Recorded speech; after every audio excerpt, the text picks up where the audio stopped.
திருவண்ணாமலை சித்தவித்தை அபியாச அன்னதான அறக்கட்டளையின் சார்பாக ஆத்ம நமஸ்காரம்.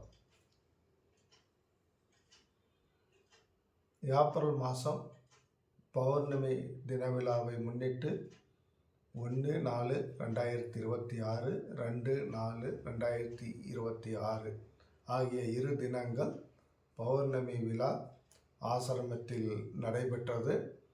இதில் 1ஆம் தேதி கிரிவலம் வரும் பக்தர்களுக்கும் சிவனடியார் பெருமக்களுக்கும் பொதுமக்களுக்கும் அன்னதானம் வழங்கப்பட்டது. இன்று 2ஆம் தேதி காலையில் பசும்பால் கிரிவலம் வரும் பக்தர்களுக்கு நமது நிலையத்தின் சார்பாக சரவணன் ஐயா அவர்கள் முன்னிலையில் வழங்கப்பட்டது. இந்த மாதத்துக்கான வரவு செலவு கணக்கு இப்போ படிக்கிறார். போன மாதத்தோட கையிருப்பு தொகை 73 ரூபா நமக்கு கையிருப்பு தொகை. அது போக நன்கொடை வழங்கிய நல்ல உள்ளங்களின் பெயர்கள் படிக்கின்றேன்.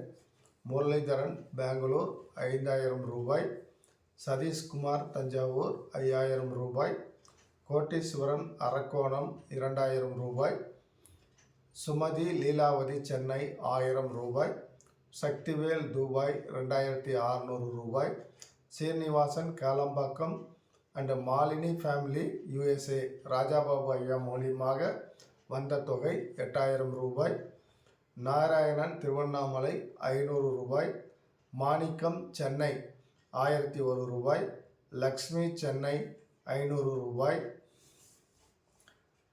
வெங்கடேஸ்வரன் பெங்களூர் 5000 ரூபாய், NKN இண்டஸ்ட்ரீஸ் சென்னை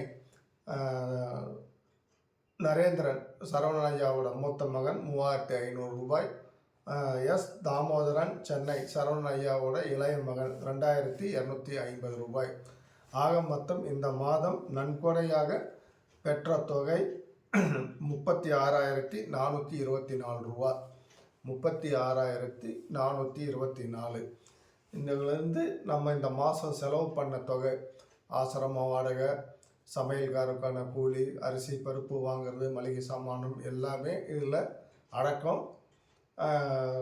அதை படிக்கிற பேப்பர் மொத்தம் 36,386 ரூபா.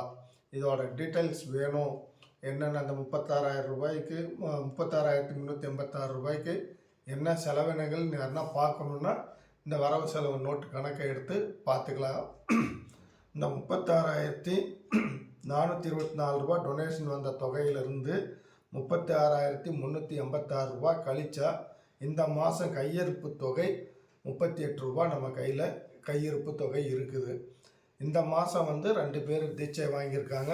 சதீஷ்குமார் தஞ்சாவூர்லேருந்து அவரும் கோட்டீஸ்வரன் அரக்கோணத்திலிருந்து 2 பேர் இந்த மாதம் நமது நிலையத்தில் தீட்சை வாங்கியிருக்காங்க. அவங்களுக்கு 2 பேருக்கும் நம்மளுடைய நிலையத்தின் சார்பாக வரவேற்பை தெரிவிச்சுக்கிறேன். அதே போல் நன்கொடை வழங்கிய அனைத்து நல்ல உள்ளங்களும் அவர்கள் குடும்பத்தாரும் வளமோடு நலமோடு வாழ நமது நிலையத்தின் சார்பாகவும் சரவணன் ஐயா சார்பாகவும் அப்பாவிடம் பிரார்த்தித்துக்கொண்டு ஆத்ம நமஸ்காரத்தை தெரிவித்துக் கொள்கின்றேன். ஆத்ம நமஸ்காரம்.